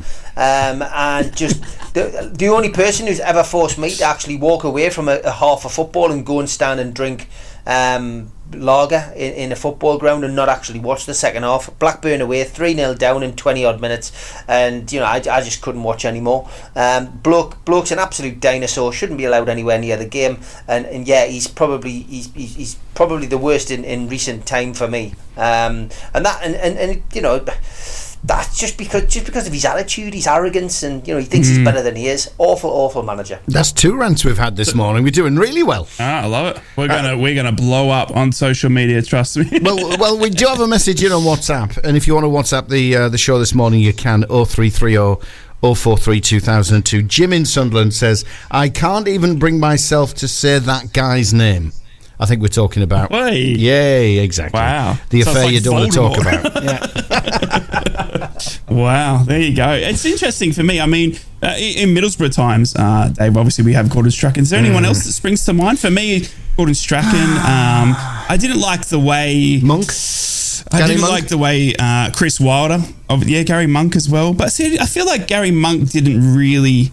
put the fans offside. I think he just sort of couldn't manage, to be honest with you, and all the players that he brought in. But for me, Wilder seemed to sort of get under my skin a bit with some of his press conferences and stuff like that. So, but I don't think we've never really had a manager in the past. I mean, obviously due to I said this when Michael Carrick came in, because we haven't had a manager in previous times that hasn't gone on to another job, have we? I mean, we haven't had a manager apart. The last one I can remember is Steve McLaren, that walked out on Middlesbrough to take the England job. Now, I don't think we've ever had a manager that's gone, Man United want me and I'm going to go up there, sort of thing. But for me, I think the only way Carrick's going to leave the Borough is when he gets a better job or a better offer. And I think that's the way we'll see or lose the best manager we've had in a few years. So I still think Gordon Strachan, because he almost destroyed the playing squad, and that's when Mogger had to come in and pick up the pieces, bless him. And Mogger wasn't given a fair shout, because the job Mogger had to do when he came in was firefight. It was to try and reduce the wage bill. It was trying to get rid of the Strachan deadwood. It wasn't as though Mogger came in. One Englishman. Yeah. So it's got to be Gordon Strachan. At least he had the decency. You can't stand Strachan, can you? No, I can't. No. At least he had the decency. I will give him some credit. He had the decency to hold his hands up and say, "I can't do this job." Not working out. Yeah. No, you're absolutely right. He did say that, and rather than going forth, but yeah, you're absolutely right. He set the club back years, I reckon, because all those signings he made, there's not one of them that went on to be incredible. Really, was there? Not one of them was at the club for years on end. I mean, Barry Robson maybe. Out of that whole bunch, but my goodness, did he set us back years in terms of, youngsters and Englishmen and, what we've got at the club today. So, yeah, I completely agree with you, I think, for Middlesbrough in terms, but interesting to see that the Mackam's still not really wanting to refer to Alex Neil and or even mention his name. So there is some hatred there. So the Sunderland with 2 back-to-back games, obviously they had the derby against Middlesbrough and then they're off to Stoke versus Alex Neil. So 2 tough back-to-back emotional games for Sunderland. Can they get up against their previous manager? That'll be an interesting one to watch. Well, lads, the Euro 2028 host is going to be confirmed today with the UK and Ireland bid the only one remaining. I wonder who's going to win. I wonder who'll get it. Yeah. So Euro 2028 host to be confirmed today. Obviously, we're thinking that Ireland are going to win easily over the UK, but the UK and Ireland bid is the only one remaining. I'm being jest there, by the way. Please don't hate me. And we will see today that Euro 2028. Lads, looking forward to Euro 2028. Is it a big sort of thing for the country? And obviously, is it something that does well for the tourism and for everything of the UK, especially coming after COVID? No. I don't think it does because of the costs. Because you've got both sides of the story here. I think it'll be good for certain places. I think it'll be good for places such as Wales and Ireland. I think it's a negative. I think for the economy and for tourism in the UK, because a lot of people who would come here for the holidays anyway are put off by the fact that there's going to be football fans marauding all over the country. I think the costs to the security, etc., probably. I think it cancels out what you make off these things. I mean, I'd love to know what the profit margin is on the Euros. I mean, the World Cup is far more expensive, but I don't think it's a great thing. And it's an interesting tournament because it's not just in one country. It's across five. Newcastle's down as one of the potential clubs. I think. I don't know whether the Stadium of Light are. I don't know whether the Riverside is, but Newcastle. Well, just quickly, I'll just jump in. So I'll give you the list of stadiums. So the tournament is set to be played over five countries in England, Scotland, Wales, Northern Ireland, and Republic of Ireland. And the stadiums currently chosen are Glasgow's Hampden Park, Cardiff Stadium, Dublin's Aviva, Wembley, obviously in London, Belfast's Casement Park, and Everton's Bramley Moor Dock, obviously the new one for Everton, but it's still obviously under construction. They are the stadiums that have been chosen as so far. Right. Okay.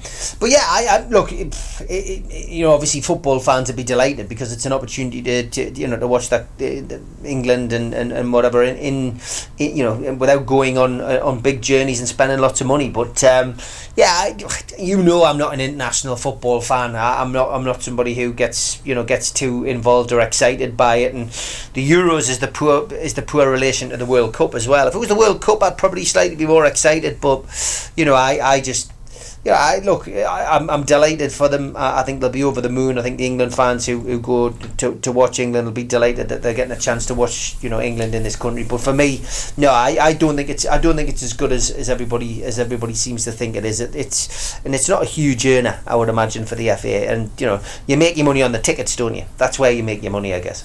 I mean, is this the way we're going to go? Is this the way we're going to go now with multi-country applications for all the big events? Bid, because it's interesting because Turkey were the other opposing country to take obviously the bid. Now they've obviously pulled out early last week, leaving it just to the UK and Ireland.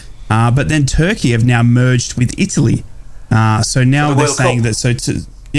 So Turkey have now merged with Italy to do a joint bid and be joint hosts for that tournament in. This is down to money, right? This is down to money because people are going through a global crisis here. No, we're going through a global financial crisis, and without turning this into Newsnight, there's massive problems going on in the world other than football. We've now got what's going on in the Middle East, and that's just another bolt from the blue, which is going to cause more economic crisis. And I think lots of countries are going, well, actually, let's do this together because we can't afford to put this on our own. And that's why there was a joint UK bid. And that's why these games are going to be shared around in the Euros, because one country taking on that at a time when your country and your people are struggling economically, I think is the reason we're seeing lots of people do that. And I think other countries are pulling out because they simply couldn't afford to stage it. We're going through strange times away from sport and away from football, and I think that's the knock-on effect, lads. I mean, the bizarre thing it's not a big change for Australia here, though. That's the thing. And sorry, Dave, I'll let you. But it's not a strange thing for us here in Australia, because we always pair whatever tournament we have with New Zealand. It's just a thing. I mean, in New Zealand, if we have a World Cup, if we have the cricket, if we have whatever it may be, some sort of tournament, it's always shared with New Zealand here in Australia. So it's not weird for us. But this one's weird, though. I mean, Turkey together with Italy, they don't even have a geographical boundary.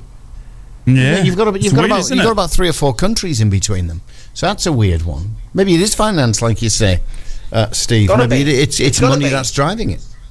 I think it really is. I just think people just, the government can't be seen to be splashing out ridiculous amounts of cash to host a tournament if you're going through an economic crisis, and more and more countries are, and this recent development in the Middle East is going to throw us into another potential financial crisis. Certainly in this country things aren't looking good anyway. Cost of living. We were supporting Feeding Families on this show, with Raval the other week, and people are actually struggling to put food on the table and buy Christmas presents in the northeast. That shouldn't be happening, but it is, and that's down. There is a global crisis. So football tournaments coming to other countries, I'm afraid, isn't something that people on a day-to-day basis are that bothered about. But look, it's good. It'll be good to see. Will I watch England play? Yes, I will. I will watch them play in competitive games. I don't watch the friendlies, but yeah, it's that's the reason I think that we're seeing us having that bid more or less just handed to us on a plate, because other countries just at this moment can't afford it. I'm going to a game next week. Yeah. Oh yeah. Where are you off to? I'm off to Belfast to watch Northern Ireland play Slovenia. Watch Paddy McNair. Very nice. Very really? nice. Yeah. Thanks for the invite. Get the private jet out. Told you, mate. You're staying there until we get to the final of the Carrier Bag Cup. Is this a corporate invite, Dave? It was an invite from the Irish FA, the Northern Ireland Football Association. There you go. So the invite came a long time ago. What day is that on? Tuesday next week. Okay. So I'll be coming to you Tuesday morning, probably Wednesday morning, live from Belfast. Absolutely love it. That'll be interesting. That'll be exciting. Yeah. So we're talking about here in Australia, lads, is England versus Australia. Yeah, I thought you were. That's all it is. The sledging has begun. We've got two of our biggest rivals in most sporting grades in New Zealand and England in the same week. We're playing the Kiwis next week, obviously still in England as well. But the big one for us, 5:45 a.m. on Saturday morning in our time.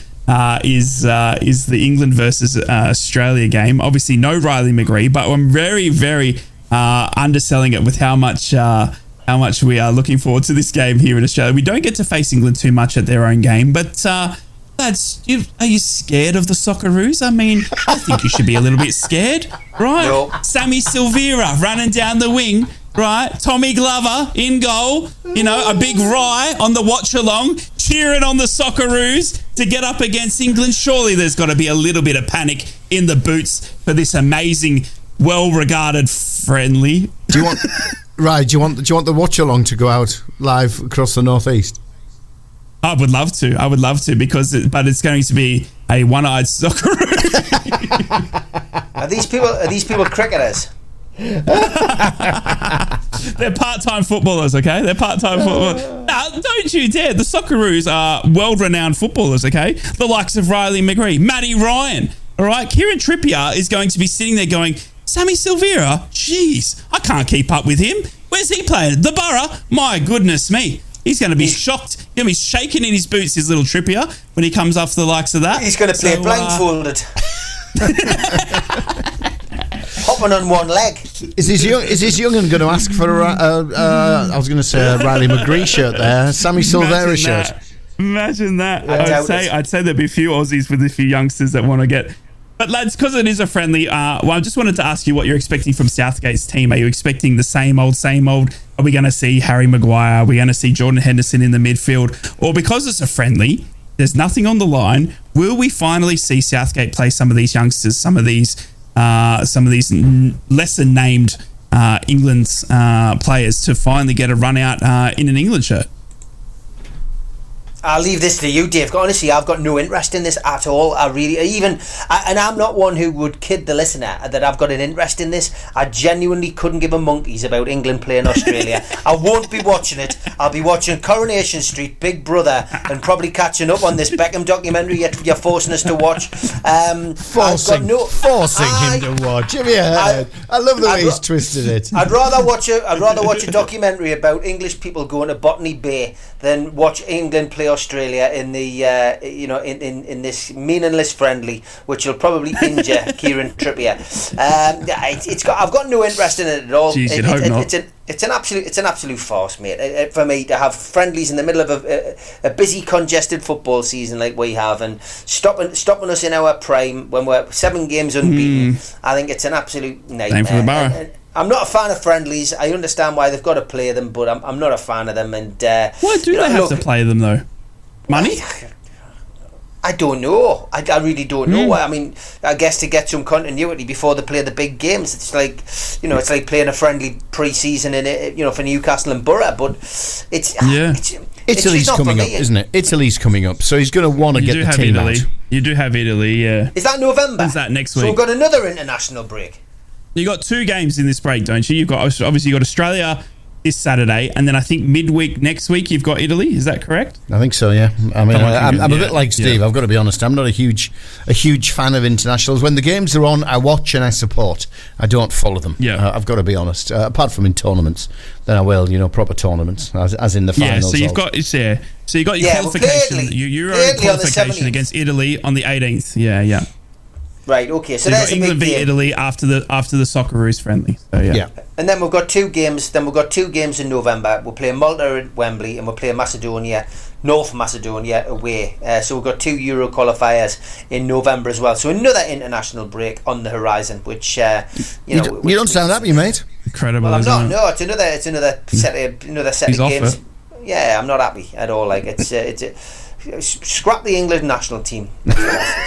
Scrap it. Chuck it in the bin. But to try and answer your question, right, I think because the Italy game's looming as well, I don't think it's going to be wholesale changes. He may put 1 or 2 youngsters in there just to give him a chance. Is he going to give Calvin Phillips another run? That kind of thing. I really don't see huge wholesale changes. I'm looking at the squad at the moment, and I don't see a chance of him, throwing a Ramsdale in goal with a back line of Colwill, Tomori. 1 or 2 of them might get a chance, but I don't think he can upset the balance of the team completely ahead of the Italy game. So he's going to use it as a bit of a practice for some, but he's going to approach it. He's going to approach it in true Gareth style. Yeah, I think he will. And it's interesting to see what team comes out. Obviously, it's going to be full strength Socceroos because it's not really anything else to play for. But obviously, they'll be without Riley McGree. But we're expecting to be a full strength Socceroos. I'll be interested to see where Sammy Silvera fits in. Obviously, he's lost his place at the Borough. He did come on as a late substitute for against Mexico in Dallas. Did Sammy to make his debut? But I'll be interested to see if he maybe steps into that Riley McGree role, or who does. For the Socceroos. But again, it's a friendly. It doesn't really count. It's not much there to be playing for. It's not like it's a qualifier for us or anything like that. So just a good old-fashioned run out against England where we can, I don't know, trip over Trippier and unfortunately, What are you expecting out of it? I mean, I'm expecting a win. I don't know. Like a good contest at least, I guess. I don't know. It's we don't play England at all. And it'll be just bragging rights. That's all it is. But I think I'm with Steve. And like, if Riley McGree say we're in Riley McGree, and I'm actually quite thankful he has pulled out because we saw him miss Sunderland, right? Riley McGree is instrumental. We can agree that he's instrumental for the Borough, right? If we had have seen Riley McGree come back from injury against England in a friendly and then re-injure this foot or re-injure something and make it longer, I would have been fuming. Absolutely fuming, because we need Riley McGree so much down at Middlesbrough. I mean, we've had this good run of form, but we're still 16th in the league. The league and the Carabao Cup that we've got coming up at club level far outweighs a friendly. So I would have been devastated to see Riley get even further injured. So I'm expecting a good contest, but I'm expecting there to be no injuries, there to be a bit of laughing, no one to be sliding tackles. The players have got to be smart about it in terms of, you don't want to be out there hurting anyone in a friendly. So it's interesting to see how Graham Arnold and Southgate will approach it and obviously try and look after the players, because they need to, for me, because it's up to them to try and protect some of these players that have had such a big run of fixtures in the likes of Trippier, in the likes of Even in the midfield there with Jude Bellingham. Jude Bellingham's been all over the world. I mean, he's playing incredible. I'd hate to see. Imagine Jude Bellingham going in to play. Imagine this: Jude Bellingham comes on from Real Madrid against Australia in a friendly, and tears an ACL or something. Can you imagine the fallout from Real Madrid? He's one of Real Madrid's highest scorers this season, and we're talking Real Madrid. You know what I mean? It would be incredible to see. So. I hope that there's no injuries. I hope that there's a good contest, but I hope that it's treated as a friendly. That's for sure. I hope there's a bit of laughter, a bit of banter, and a good game of football. But, couple of tinnies. A couple of titties, exactly. But because it's England, Australia are desperate for putting one over. We'll still try and batter you as 8-0. Correct. Yeah, good. So it will be. And I know we're a Northeast Brekky show, but I do want to quickly. There's obviously the Cricket World Cup going on at the moment. England are playing Bangladesh right now. Quick cricket score for those that are interested in the cricket as well. You've currently got England 251 for 1. After 36 overs.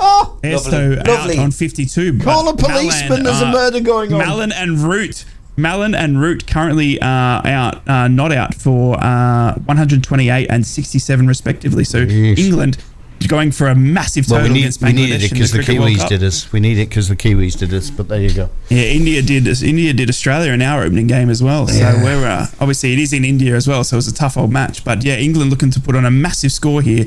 Against Bangladesh and go get their first one in the Cricket World Cup. Indeed. It's hard in international break, isn't it? I miss my football. I miss my club. I miss my. It's only been a few days, mate. What are you going to be like by Friday? I need it already. We're going to have to get Ted to start getting some highlights. You know what I mean? Like it's just, I just miss it. You know what I mean? So I need Carrick's presses. That I can react to. I'm going to have to. Scrape the bottom of the barrel here to find, to find, something that can relate to Middlesbrough. Is the week coming out on Friday? Is the week coming out on Friday? Yes. Okay. Wait, there was a pause there. There was a pause. Okay, we'll stick you on the red then, just so T-siders can get an Aussie flavour of the Aussie view as the Aussies take on England. There you go. So there you go. So it's 5:45 a.m. Saturday morning my time. Right. That'll be the game. So 5:45 a.m. Obviously, it's a Friday night kickoff in England. So it's 5:45 a.m. Oh, hang on. What time's the kickoff in England? 7:45. 7:45. Okay, I'm just working it out. Is that the Legends? Legends is 6 till 7. Ian Mert is 7 till 8. We'll join you at 8 o'clock. 8 o'clock. Done. There you go. Yeah, I tell you what you should do. I tell you what you should do. Right? I think you should get yourself some body paint. I think you should take your. I think you should take your top off, and then I think you should paint the Australian strip on yourself as well. Don't give him ideas.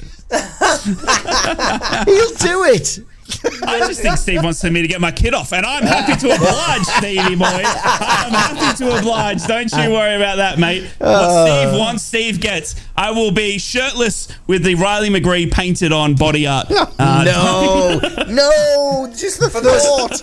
For those of you who haven't seen the young Arsenal lady supporter walking around Arsenal's ground at the weekend. Oh dear. Do we have to go there? In body paint. Well, I'm just painting a picture. Okay. See what I did there. Okay. But yes, she's had a lot of criticism on social media for doing this. People saying she should be locked up, etc. But she did have her areas covered, but also painted over. So yeah, it was interesting. But this is your challenge. I think do this for the international. It'll spice up. The international. Where's he going to put the stars? Where do you want them? Maybe I start charging. Okay, then, get my flight to Middlesbrough. Yeah, give us your WhatsApp messages 0330 043 2002. Sponsor a star on Rye's chest. We'll raise some money for some good cause, I'm sure. Money to get Rye to the Riverside or something. Or no, we're going to charity. Stick it on your didgeridoo, mate. But it is going to be obviously. It is going to be a big couple of weeks. Obviously, international break. We're going to be live right here on the Northeast Brekky Show. But I'm just missing my club already. It's only been 2 days. Mate, how many weeks have we been doing this now? Northeast Footy. I know. Brekky Show. You keep calling it the Northeast Brekky Show. Oh, well, I mean, Northeast Footy Brekky. Get in, Show. that's it. Footy, I you're not you apologise. should be able There to it say is. footy. No, well, I mean, you threw me with the whole curry meal. You know what I mean? Now, then I thought we were a foodie show. You know what I mean? Like the review of the curries, and you know, we're still missing out on that. Me and Daz as well. So you know, it's just He'll be through the door to keep you straight, mate. So he'll be through the door very soon to keep you straight. Don't you worry. Is there anything funny to talk about? No, there isn't. That's it. We've covered all the highlights. Can you believe it, Steve? We've gone through all the subjects. I tell you what I'm going to start with tomorrow. I'm going to start with this thing that we avoided like last week. We never got onto it last week, and that was the Kevin Keegan debate, which is still raging on. Because I've seen a lot of ex-professionals getting stuck in either side about what Kevin said about female commentators. So want to get your head around tonight over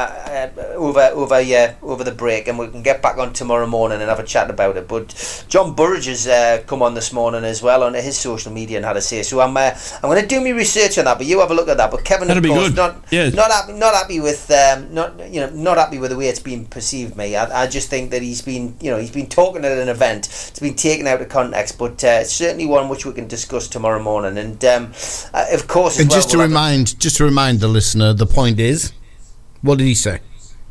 Well, he basically came out and said that, from his perspective, female commentators, commentating on the men's game is something he doesn't like. He doesn't see why they can't just get an ex-professional from the man's game to talk about it. But he was taken completely out of context, and that's the point I want to make tomorrow when we talk about it. That Kevin, look, he's a legend in Newcastle. He's a legend, a legend for England. He's a former European Footballer of the Year ×2.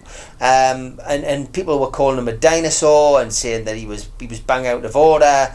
And I've seen people come out on both sides and say, yeah, look, some people feel that the change in broadcasting is annoying, that women's football should be covered by women and men's football should be covered by men. But if you say stuff like that now, you can be, you're accused of being woke, you're accused of being sexist.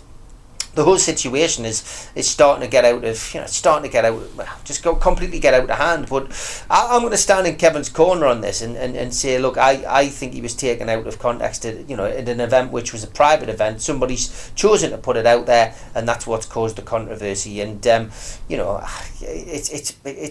basically it's just an argument that just seems to be running with more former professionals getting involved. So one for tomorrow. Have a think about it, lads, and we'll have a chat about it tomorrow morning. We will do. Well, we're out of time, and what a show it's been. I mean, Rye with body paint, smoggy barbers offering the hand of friendship to Mackham fans. We've had all sorts Dave of. V. Soonest. Just need the gardening come back. Yeah, exactly. Fellas, we'll do it all again tomorrow. We'll catch you 7 a.m. UK time. God knows what time that is in the in the outback now, mate. I've got no idea. So we'll catch you there tomorrow. Good show. See you tomorrow, guys. Take care, guys. See ya. Have a good day.